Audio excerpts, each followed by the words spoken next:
দোস্ত, আমার আর ভাল লাগতেছে না বিবির কান্নার অবস্থা দেখে। কেননা আমরা উভয় মা আর বাপ, স্বপ্নের ব্যাখ্যা ভালো না মন্দ না জানা পর্যন্ত আমাদের মুখে খাদ্য যাবে না। আরে বন্ধু, দুনিয়ার জমিনে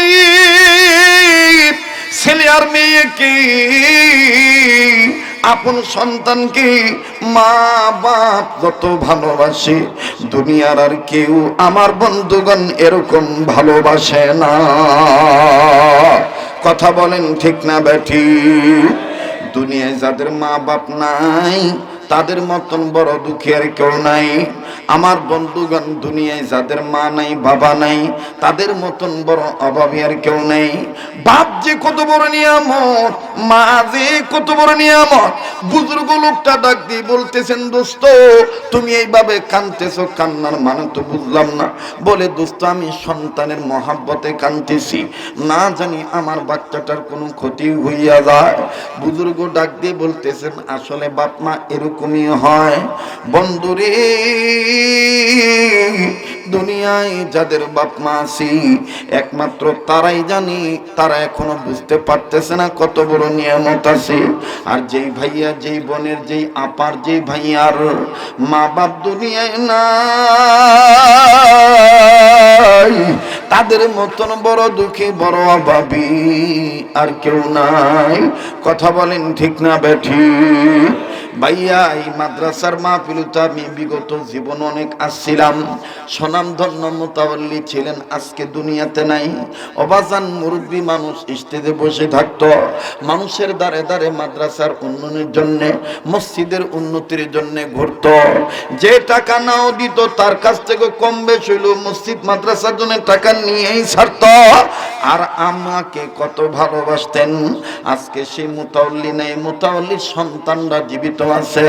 আবার একদিন দেখা যাবে আমি থাকবো না, আমার সন্তান থাকবে। আরে বন্ধু, আজকে মুতাওয়াল্লির সন্তানেরা, আমার ভাইরা, বাবার সন্তানেরা বুঝতেছি, বাবা রাগী হোক আর যাই হোক, বাবার মন বেজার থাকুক আর না থাকুক, আমার বাবা ভিন্ন এক ধরনের মানুষ ছিল। বাজানদের দুনিয়ায় যাদের বাপ মা নাই তারাই জানে তাদের কত বড় নিয়ামত নাই। মনে রাখবেন, বাপ মার দোয়া যেমন কবুল হয়, বাপ মার বদদোয়া কিন্তু তেমন লাইগা যায়। আরে কথা কয় না? বাপ মার দোয়া করলে যেমন কবুল হয়, বাপ মার বদদোয়া কিন্তু তেমনই লেগে যায়। এজন্য সাবধান যুবক যুবতী ভাই বোনেরা, কোন মায়েরে তুমি বুড়া কয়ে গালি দাও, কোন বাপারে তুমি বুড়া কয়ে গালি দাও, কোন মায়েরে তুমি বুড়ি কয়ে গালি দাও। এই মা বাপ এমন একটা নিয়ামত, দাঁত থাকতে দাঁতের মর্ম বোঝা যায় না, দাঁত পরিয়ে গেলেই বোঝা যায় দাঁতের কি মর্ম ছিল। 2 মিনিটে আমি কথাটা বলে দিই। এই বছর প্রায় বয়ানে আমি এই উদাহরণটা দিয়েছি, এই জন্য দিয়েছি বাজান, আমার জীবনের বাস্তব ঘটনা বলেছি, নিজে প্রত্যক্ষদর্শী হয়ে শুনেছি এবং ওই বাড়িতে যে দাওয়াতও খাইছি, মাকে বুঝাইছি, মা আর ছেলেকে মিলাই দিছি। মা মাপ না দেওয়া পর্যন্ত আমার বন্ধুগণ, আমার ভাইরা, আমি বাড়ি থেকে বের হই নাই। সমাধান করেছিলাম, যেটা আপনারা ইন্টারনেটের মাধ্যমে বহু বয়ান থেকে শুনেছেন। আমি আজকে আপনাদেরকে একটু বুঝায় বলতে চাচ্ছি। কষ্ট হইতেছে আপনাদের? মায়ের দোয়াও কবুল হয়, মা বাবার বদদোয়াও কবুল হয়। কথা কোন ঠিক কিনা? ভাইজান, বারবার বলতেছি, আলোচনা সবাই বুঝবে না, সবার দামাগে ঢুকবে না, সবাই কিন্তু আমার বন্ধুগণ আলোচনাটা মানতে পারবে না। একমাত্র আমার বন্ধুগণ তারাই মানতে পারবে যাদেরকে আল্লাহ পাক দয়া করে বুঝদান করবে, যাদেরকে আল্লাহ কবুল করবে। মায়ের দোয়াও কবুল হয়, মায়ের বদদোয়াও কবুল হয়। কেমন ভাবে মায়ের বদদোয়া কবুল হয়? আজ থেকে কয়েক বছর আগের ঘটনা। এখানে যদি ময়মনসিংহ জেলার কোনো বাপভাই থেকে থাকেন, শেরপুর জেলার বাপভাই থেকে থাকেন, অথবা জামালপুর অঞ্চলের বাবারা ভাইরা থাকেন, আপনারা বুঝতে পারবেন এরকম একটা ঘটনা কিন্তু ঘটেছিল। আজ আমি বাস্তব বলে দিতেছি, আজ থেকে কয়েক বছর আগের ঘটনা। তৎকালীন সময় আমার বন্ধুগণ, আমার নিজস্ব গাড়ি ছিল না, ঢাকা জেলার মহাখালী বাস থেকে, বাস স্ট্যান্ড থেকে টিকিট কাউন্টার হইতে টিকিট কাটার মাধ্যমে জামালপুর, শেরপুর, ময়মনসিংহ জেলায় যাওয়া লাগতো। এমনি ভাবে বাজানো, যখন টিকিট কেটেছি, শীত মৌসুম, টিকিট কেটে যখন বাসে উঠবো, বাসে ওঠার আগে আবার দাঁড় করে টিকিট মাস্টার টিকিট চেকিং করে, টিকিট চেক করে আবার আস্তে আস্তে করে সিরিয়াল ধরে উঠায়। যখন বাজান অন্যান্য ভাই বোনদের সাথে যখন সিরিয়াল ধরলাম, শীত মৌসুম ছিল, মুখ বান্দা, মাফলার দিয়ে ঢাকা, শুধুমাত্র চোখ বের করা। আরে বন্ধু, টিকিট যিনি চেক করতেছেন ভদ্রলোক, ওনাকে দেখতেছি উনি পঙ্গু, ওনার একটা পাও নাই, হাতের নিচে ঠ্যাঙ্গাটা দিয়ে দাঁড়ায় আছে। কিন্তু চেহারার দিকে তাকানোর পর মন বলে দিতেছে, এই লোকটাকে দেখছি মনে হয় লোকটাকে কোন জায়গায় যেন দেখছি। আমার আল্লাহ সাহায্য করলেন, যেহেনে চলে আসলো, এই লোকটাকে না গত বছর স্টিয়ারিং ধরে গাড়ি চালাইতে দেখছি। তার মানে ইনি তো সাবেক ড্রাইভার ছিল। এখন ব্যাপার কি, পঙ্গু কবে হইল, ড্রাইভারি বাদ দিয়ে দিল। গত বছর তার পাওটা ভালো দেখছি, আজকে কেন তার পাও কাটা, আমার একটু জানতে হবে। কাছে দিয়ে সালাম দিলাম, পরসমাচারীদের জিজ্ঞাসা করলাম, লোকটা আমায় চিনে ফেললেন। আমি শুধু বলতে চাই, বাবার বদদুয়া, মায়ের বদদুয়া দেখেন আল্লাহর কাছে লাগা যায়। মা বাপ রাজি থাকলে আল্লাহ রাজি থাকে, মা বাপ বেজার হইলে আল্লাহ নারাজ হয়ে যায়। এই কথাটা বোঝানোর জন্য বলছি বন্ধু, খুব খেয়াল করে কথাগুলি শুনবেন, এদিক সেদিক নজর দিবেন না। আস্তে করে কাছে যাইয়া লোকটাকে সালাম দিয়ে ডাক দিয়ে বললাম, ভাই আপনি আমাকে চিনছেননি? মুখ থেকে যখন মাফলার সরাইলাম, চেহারাটা দেখার পরে ডাক দিয়ে কয়, হুজুর আপনাকে ভালো করে চিনি, আপনার ওয়াজ এই গাড়িতেও চালাই, আমাদের বাড়িতেও আপনার ওয়াজের ক্যাসেট চলে। ওই সময় বাজান সিডি ক্যাসেটের জামানা ছিল। লোকটা ডাক দিয়ে কয়, হুজুর আপনি ভালো আছেননি? আমি বললাম, আমি ভালো আছি। ভাইজান আপনাকে জিজ্ঞেস করি, মনে কষ্ট নেবেন না, আপনার তো গত বছরও আমি দেখে গেছি ভালো মানুষ, পাটা ভালো, আজকে দেখতেছি আপনার পাও কাটা, ঘটনাটা কি? এই পা এরকম হলো কিভাবে? এক পায়ের 3 ভাগই নাই, কোনো মতন রানের কাছে একটু সামান্য এই পাওটা, বাকি 3 ভাগ পাও, এই একটা পাও এরকম দুর্ঘটনা কেমনে ঘটলো? এই কথা বলা মাত্রই লোকটা চোখের পানি ছেড়ে দিয়া নিজের ওই কাঁটা পায়ের দিকে হাত বাড়াইয়া, আমার বন্ধুগণ বাম হাত দিয়া পাওটার দিকে থাপড়া দেয়, আর আমার দিক তাকাইয়া চোখের পানি ঝর্ণার মতন ছেড়ে দিয়ে বলে, হুজুর এটা আমার মায়ের সাথে বেয়াদবি করার ফল, এটা আমার মায়ের সাথে বেয়াদবি করার ফল। আমি বললাম, মায়ের সাথে বেয়াদবি করার ফল মানে বুঝলাম না। বলে, হুজুর মনে যদি কষ্ট না নেন, যদি একটু সময় দেন, এখনো গাড়ি ছাড়তে ঢের টাইম বাকি আছে, আমি আপনাকে একটু মেহমানদারি করাইতাম, অনুমতি যদি দিতেন। আমি বললাম, ভাই মেহমানদারি লাগবে না, আপনি একটু বলেন কি বেয়াদবি করছেন যার কারণে পাও হারাইছেন? বলে, হুজুর আমি আপনাকেই বলবো, কেননা আমার দিল বলে আপনাকে বলার দ্বারা আপনি ওয়াজ মাহফিলে এই বয়ানের মাধ্যমে যখন আমার এই বাস্তব কথাটা বলবেন, আমার দিল বলে দুনিয়ার বহু ছেলে মেয়ে তারা তাদের জীবদ্দশায় কোনোদিন মা বাবার সাথে বেয়াদবি করবে না। আমি ডাক দিয়ে বললাম, ভাই বলেন না কি করেছিলেন? লোকটা ডাক দিয়ে কয়, হুজুর আমি নাইট ডিউটি করি, সারা রাত জাগিয়া গাড়ি চালাই, ভোর বেহনে বাড়িতে যাই। একদিন সারা রাত্র গাড়ি চালাইয়া অর্গমা লইয়া আমি নিজ বাড়িতে গিয়েছি। সকাল 9টার দিকে, বেলা 9টার দিকে যখন আমি বাড়িতে গিয়েছি, রাস্তার সাথে আমাদের বাড়ি। হুজুরগ বাড়িতে প্রবেশ করার আগে দেখতেছি আমার কানে আওয়াজ আসতেছে, আমার মা আর আমার বিবি তুমুল ভাবে ঝগড়া করতেছে, বাকবিতণ্ডা লাগাই দিছে, চিল্লাচিল্লি করতেছে, নানান ধরনের উদ্ভট কথাবার্তা অশালীন ভাষা প্রয়োগ করতেছে। হুজুর আমি রাগ দেখাইয়া বাড়ির ভিতরে ঢুকলাম, চিল্লায়া বলে উঠলাম, তোমাদের কি কোনো মান ইজ্জত নাই? রাস্তার মানুষ কি বলবে? এই বাড়ির লোকদের মনে ইজ্জত নাই, বস্তির বাড়ি। হুজুর আল্লাহর কসম করে বলি, আমার গলার আওয়াজ পাইয়া, আমার এই অবস্থা দেখা আমার মা একটা কথা বাড়ান নাই। আমার মা চুপচাপ করে নিজের গৃহের দিকে, ঘরের দিকে চলে গেলেন। নিজের ঘরে যখন প্রবেশ করলেন, মা আর কথা বাড়াইলেন না। কিন্তু হুজুর আমার মা ঘরের ভিতরে যাইয়া, মা জননীর পান বানানোর অভ্যাস ছিল। মা আমার নিজের পৃষ্ঠদেশটা দরজার পানে দিয়ে বসলো, আর নিজের বক্ষ দেশটা অর্থাৎ সামন সাইড মা ঘরের বেড়ার দিকে দিয়ে বসলো।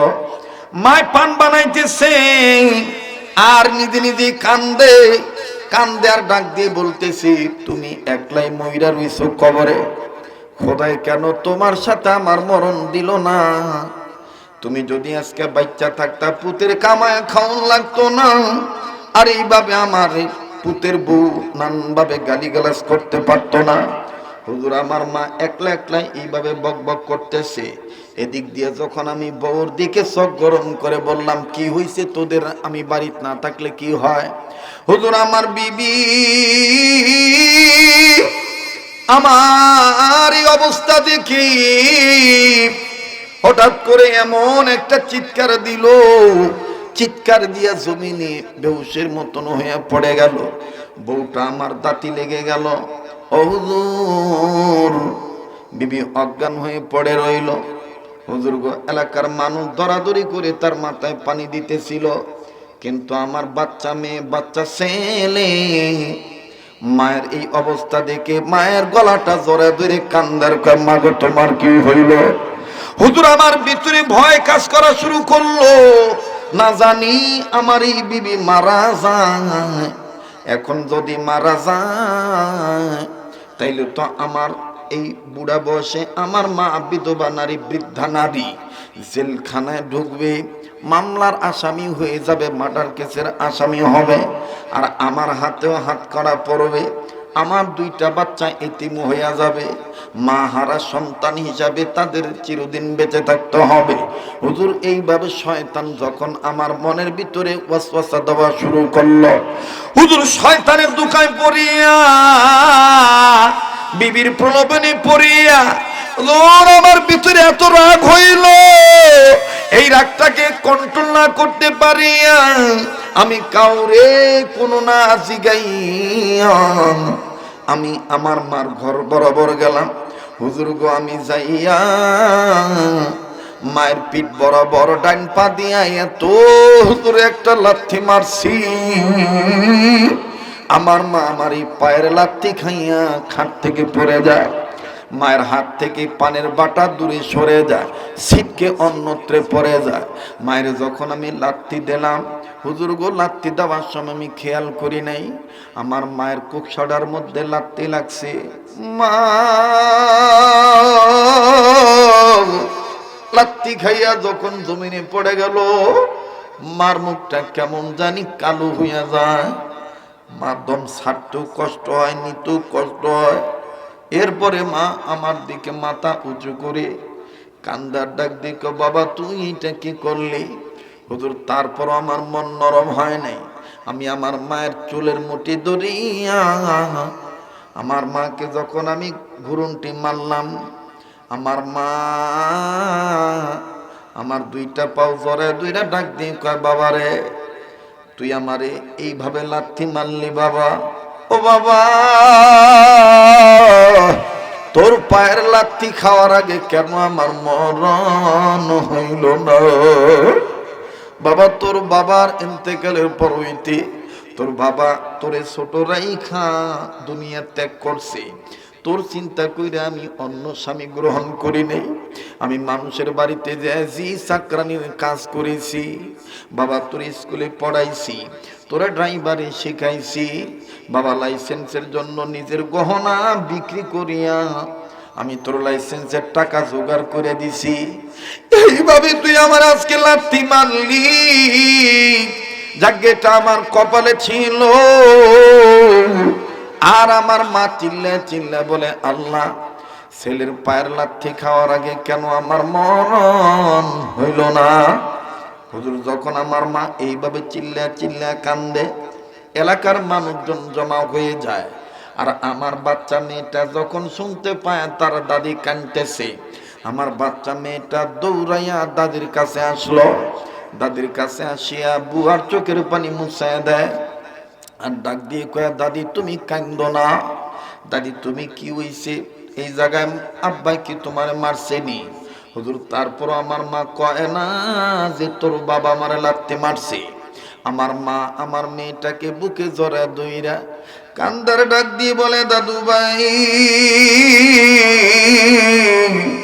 এটা আমার কপালে লেখা ছিল, তোর বাবার পায়ের লাথি খাওয়ান লাগবো।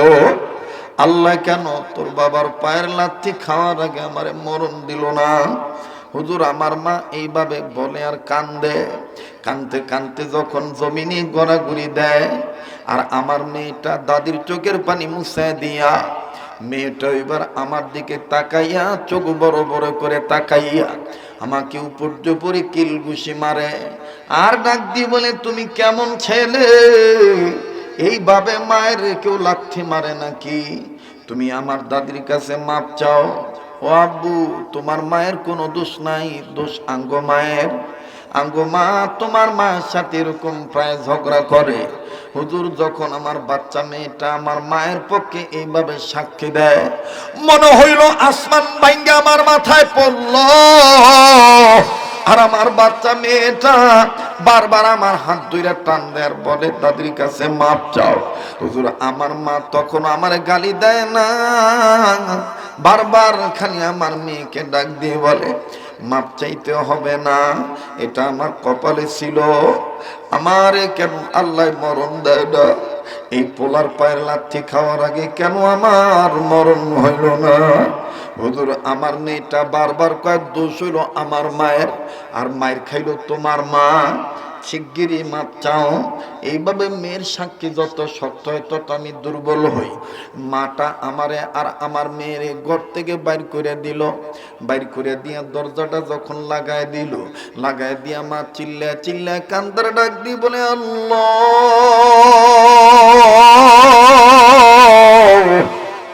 তুমি ছাড়া আমার আপনার কেউ নাই। একটা ছেলে ছিল আমার আপন, এই ছেলেটাও আজকে আমারে বোর প্রবণে পড়িয়া লাত্তি মারলো। ও আল্লাহ, ওর লাত্তি খাওয়ার আগে কেন আমার মরণ হইল না? আল্লাহ, আমি আর এই মুখ কাউরে দেখাইতে চাই না। হুজুর, আমার ভিতরে তখন আরো ডিপ্রেশনে এমন কাজ করতেছে, মায় না জানি আত্মহত্যা করে, আর এদিকে আমার কাছেও দুনিয়াটা আন্দার লাগতেছে। হুজুর, কিছুক্ষণের মধ্যেই দেখতেছি বিবির মাথা অনেকে পানি ঢাললো, বিবির জ্ঞান ফিরে আসলো। আমার বিবিকে অনেক মহিলা, অনেক পুরুষ রাগ দেখায় বলতে যে, তুমি কেমন বউ? তোমার কারণে নিজের মায়ের গায়ে নিজের ছেলে লাথি মারলো, তোমার কারণে তোমার শাশুড়ি আজকে মার খাইলো। আল্লাহ কিন্তু সহ্য করবো না, শিগগিরই শাশুড়ির কাছে মাপ চাইয়া লইও। হুজুর, এই দিক দিয়ে দরজা বন্ধ। সারাদিন আমার আর কোনো খানা খাদ্য হইল না, গোসলটাও আমি করতে পারলাম না।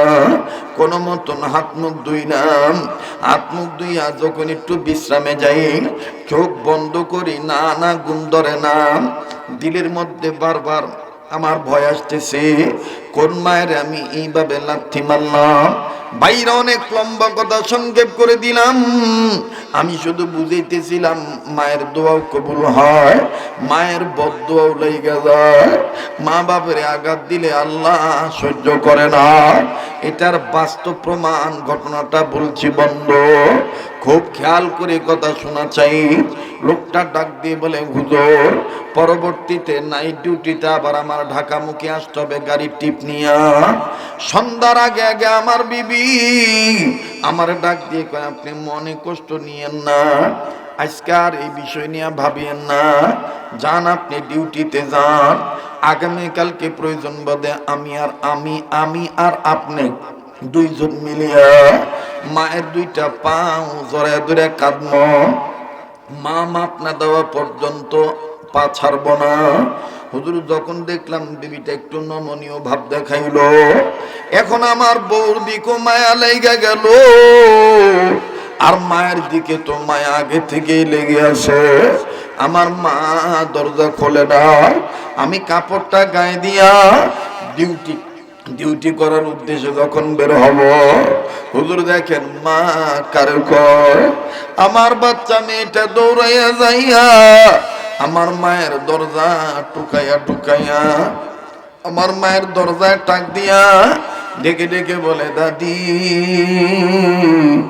আব্বু চলিয়া যায়, আব্বুরে কিছু কইবানি, আব্বু তো আবার আগামীকালকে সকালে আসবে।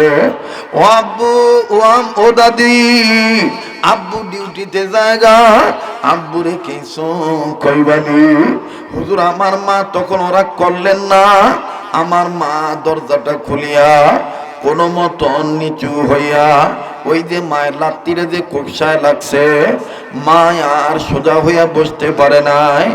মা নাতিনের ডাক শুনিয়া দরজাটা খুলিয়া দেখলাম নিচু হইয়াই কান্দে, আর ডাক দিয়ে কয়, মনা তোর আব্বাই ঠিক মতন খাইছেনি, তোর আব্বারে খাইয়া যাইতে কর। আর আজকে মনে হয় তো ঘুমও হয় নাই, এইভাবে কি আজকে যাওয়াই লাগবে, ডিউটিতে না গেলে কি হয় না? হুজুর আমার মার প্রতি আমি আরো দুর্বল হয়ে গেলাম, কিন্তু আমার বিবি আমারে মার কাছে যাইতে দিল না, আমারে ডিউটিতে যাইতে বাধ্য করলো, আমি ডিউটিতে চলে আসলাম। হুজুর দেখেন আল্লাহর মার দুনিয়ার বার,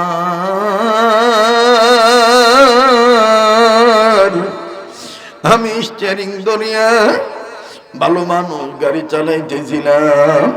হুজুর গো, যেই রোডে বছরের পর বছর গাড়ি চালাইছি, কোনোদিন আমার দুর্ঘটনা ঘটে নাই। কয়েক কিলোমিটার গাড়ি চালানোর পরই হঠাৎ করে সামন সাইড থেকে একটা কাভার্ড ভ্যান আসলো, আসিয়া আমার গাড়ির সাথে এমন মুখোমুখি সংঘর্ষ লাগাই দিল। হুজুর দুই গাড়ির স্পিড বেশি থাকার ফলে উভয় গাড়ির অনেক লোক আহত নিহত হইল। আমার গাড়ির প্যাসেঞ্জার কয়েকজন মারা গেল। হুজুর আমার গাড়ির অনেক প্যাসেঞ্জার যাত্রীগণ আমার গাড়ির জানালার গ্লাস ভাঙ্গা কেউ লাফ দিল। হুজুর আমার helper, contractor, ticket master, supervisor সবাই যার যার মতন নামিয়ে যায়। হুজুর আমিও নামতে চাই, কিন্তু হুজুর জানেননি, মনে হইল কে জানি আমার আটকায় রাখছে। আল্লাহর কসম করে বলে, হুজুর আমার হাত কাটে নাই, আমার হাত কাটে নাই, মাথা ফাটে নাই, আমি যখন বের হইতে চাই পারি না হুজুর, কে জানি আমার ওই পাউটা দইরা রাখছে, যেই পাটা দিয়ে আমি আমার মায়ের লাথি মারছিলাম, ওই পাটা আমার বাসের সিটের সাথে আটকায় রইছে।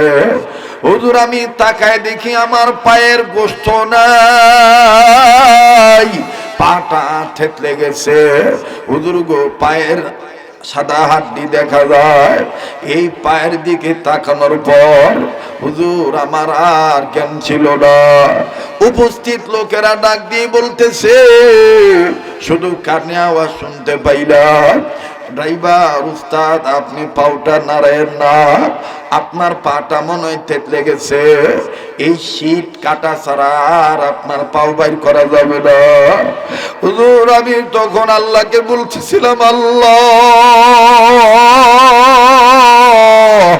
মায়ের কাছে মাপ না চাও পর্যন্ত আমার মরণ দিও না। আল্লাহ আমি বিশ্বাস করিয়া ভালাইছি মায়ের আঘাত দিলে তুমি মাওলা সহ্য করো না। হুজুর আমার জ্ঞান নাই, হুজুর আমার ডাক্তারখানায় নিয়ে যায়, তারপরে কি হয়েছে বলতে পারবো না। সদর হাসপাতালে ডাক্তার আমার পাও রাখতে পারে নাই, হুজুর ঢাকায় ট্রান্সফার করছে, ঢাকার বিজ্ঞ বড় ডাক্তার আমার পাও রাখতে পারে নাই, পায়ের 4 ভাগের 3 ভাগ কাটিয়ে ভালাইতে বাধ্য হইছে। হুজুর গো যখন আমার পাও ব্যান্ডেজ করে স্বাভাবিকভাবে আমাকে যখন হাসপাতালের বেডে শোয়াইলো, হুজুর কয়েক ঘন্টা পর, তার মানে 2 দিন পর, হুজুর আমি হাসপাতালের বেডে শুইয়া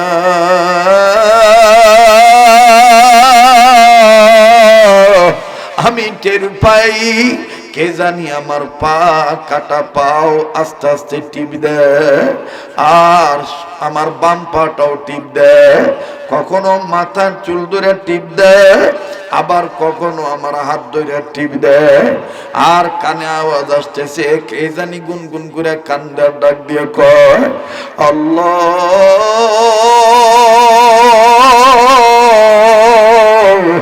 আমার পোলা বুঝে নেই, না বুঝে আমারে লাথি মারছে, আমি তো তোমার কাছে ওর ব্যাপারে কোনো নালিশ দেই নাই। ও আল্লাহ আমার এই পোলাটা মইরা গেলে আমারে কে মা কুইয়া ডাক দিবে। হুজুর আমি এইবার চোখটা খুলিয়া নজর করিয়া দেখি আমার ওই কাটা ভাইয়ের কাছে হুজুর গভীর রজনীতে আমার বউ নাই, আমার মেয়ে নাই, আমার ছেলেও নাই, তারা অন্যত্র যায় কোথায় যেন গল্প করতেছে, আর আমার ওই বৃদ্ধা মা ও আমার মা এই পাটা দরিয়া দ্রভাবে টিভি দেয় আর গুনগুন করি আল্লাহর কাছে কান্দে। হুজুর আমি আমার মায়ের কান্নার আওয়াজ শোনার পরে নিজে কন্ট্রোল করতে পারলাম না, আমি আমার মায়ের কাঁধের উপরে হাত দিলাম, হাত দিয়া আদ্রভাবে যখন ডাক দিয়া টান দিয়া কইলাম মাগো ওই মা তুমি আমারে মাফ করে দাও। হুজুর আল্লাহর কসম করে বলি আমার মায়ের যখন বলছি মা আমারে মাফ কইরা দাও, আমার মা আমার দিক তাকাইয়া চোখের পানি আমার কপালে পড়ছে, গালে পড়ছে, বুকে পড়ছে, মায়া আমার কপালে একটা চুমা দিল, আর আমারে জোরে দূরে কান্দার ডাক দিয়ে কয় বাবা আমার কাছে আর মাপ চাইতে হবে না। ও বাবা তুই যে আমারে মা কইয়া ডাক দিছ বাবা আমি সব ভুলিয়ে গেছি, বাবা তুই যে বেঁচে আছস বাবা এটাই লাখো কোটি শুকরিয়া আল্লাহর দরবারে। বাবা তুই মরিয়া গেলে কে আমারে মা কইয়া ডাক দিত।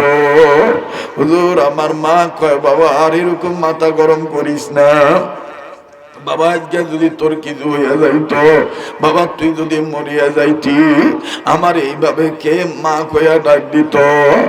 ও কাশপুর বিজিক শিল্পনগরী এলাকার বাপ ভাইরা আমি জানি না এই ময়দানে কে মা হারায় বইছে, এই ময়দানে কে বাবা হারায় বইছে। আমি একটা দাবি করে আপনাদের কাছে বলতে পারি এই পাক পাগলকে অবহেলা করবেন না। এই তো আর কয়েকদিন পর প্রথম মার্চের দিকে, মার্চের 1 তারিখ আমি সোনার মদিনায় চলে যাব, আপনাদেরকে ভুলবো না, কথা দিয়ে গেলাম আপনাদের জন্য রাসূলুল্লাহ রওজা পাকে রমজান মাসে একটা না আমি রোজার মাস পুরাটা থাকবো, ঈদ করে দেশে আসবো, কথা দিয়ে গেলাম বন্ধু আপনাদের পক্ষ থেকে রাসূলুল্লাহ রওজা পাকে আমি সালাম পৌঁছায় দেব। আজকে একটা ওয়াদা করতে পারেননি যে কয়জনে আসত করছে, কিন্তু অনেকে দিছেন অনেকে দেন নাই। আমি এই ময়দানে একটু দেখতে চাই, আপনারা বলেন তো দেখি কোরআন শরীফ আলোর কিতাব না অন্ধকারের কিতাব? তাহলে এই আলোর কিতাবের পক্ষে আমাদের থাকা দরকার আছে না নাই? এই ছাত্ররা এই চুপ করো, ওদের এই জুড়িটা একটু ভাঙ্গা দেন তো ভাই, জুড়িটা ভাঙ্গা দেন। হ্যাঁ সাইডটারে সাইড জায়গায় বল, এরা মানে শুরুতে নির্দিষ্ট এতক্ষণ দৌড়াইছে, এখন আবার এক জায়গায় বসে। আমার বন্ধুগণ বলেন কোরআন শরীফ কয় পারা? কথা কয় না, আবার কন। তা আমি আপনাদের কাছে ইনশাআল্লাহ ওয়াদা দিছি, রমজানে আপনাদেরকে বলবো না। আমাদের আপনাদের এই মাদ্রাসা সম্মানিত মুহতামিম সাহেব, তিনিও মাওলানা আমুল্লাহ সাদিকী সাহেব, তিনিও 16 তারিখে চলে যাবেন সোনা মক্কা মদিনার উদ্দেশ্যে। তিনিও আপনাদের জন্য দোয়া করবে। আমিও রমজান মাসে থাকবো, আপনাদের জন্য দোয়া করব। এক পারা কোরআন শরীফকে মহব্বত করে 1000 টাকা নগদ। এখানে 30 জনের বেশি আছে না ইনশাআল্লাহ? কথা কয় না, কথা কয় না, আছে না? 1000 টাকা নগদ দেওয়ার মতন কোন ভাই আছে এই ময়দানে? দেখি তো, দেখি ইনশাআল্লাহ 1000 টাকা নগদ দিবে। আসেননি কোনো ভাই?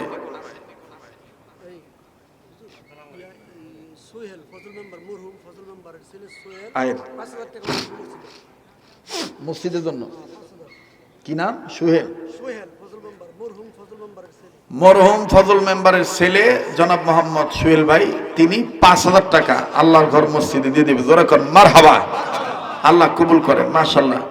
এই যে এ কাকু কই যান? ওয়াজ ফিরত দিয়া যান, টেহা চালিয়ে যান। কাকে আগে দেখতারেন নাই? না পারলে না দেন, বইয়ে থাকে, কিন্তু বালা জায়গাটা রেখার জায়গাও বানেন না। যাইবেন গেছে তো, তাহলে আমার ওয়াজটা ফিরত দিয়া যান। এই যে মাশাআল্লাহ 2 নাম্বার, কি নাম গো? শাহাদাত।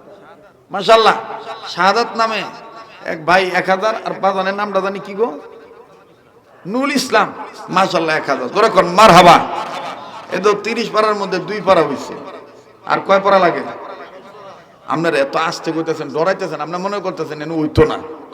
আর আল্লাহর ভান্ডারের অভাব আছে, কথা কয় না, আল্লাহর ভান্ডারের অভাব আছে। তো বলেন না ইয়া আল্লাহ, বলেন, বলেন ইয়া আল্লাহ, নবীর উসিলায় আপনি ব্যবস্থা করে দেন, বলেন আমিন। 3 নাম্বার কোন ভাই আছে? 1000 টাকা। কে আছেন? আসেন না, লজ্জা করেন কেন? একটা নিয়ত করে আসেন, আসেন, আসেন, আসেন, আল্লাহর দিকে আগান। আল্লাহ নিজে বলছে ওয়াল্লাহু ইয়াদু ইলাল জান্নাতি ওয়াল মাগফিরা, যারা আমার ডাকে সাড়া দিয়ে আগাবে আমি তাদের পিছনের গুনাহ মাফ করে দেব এবং তাদেরকে জান্নাত দান করে দেব। জোরে কোন সুবহানাল্লাহ। কি নাম ভাইয়া? নাম বলুন লাগবো না। 3 নাম্বার পারা কোরআন শরীফকে মহব্বত করে 1000 টাকা। আল্লাহ আপনি কবুল করেন, বলেন আমিন। আল্লাহ দানের খবর মদিনায় পৌঁছায় দেন, জানে মালে বরকত দিয়ে দেন, বলেন আমিন। আমার ভাইরা, আর 27 জন ব্যক্তি 4 নাম্বার পারার পক্ষে কে আছে?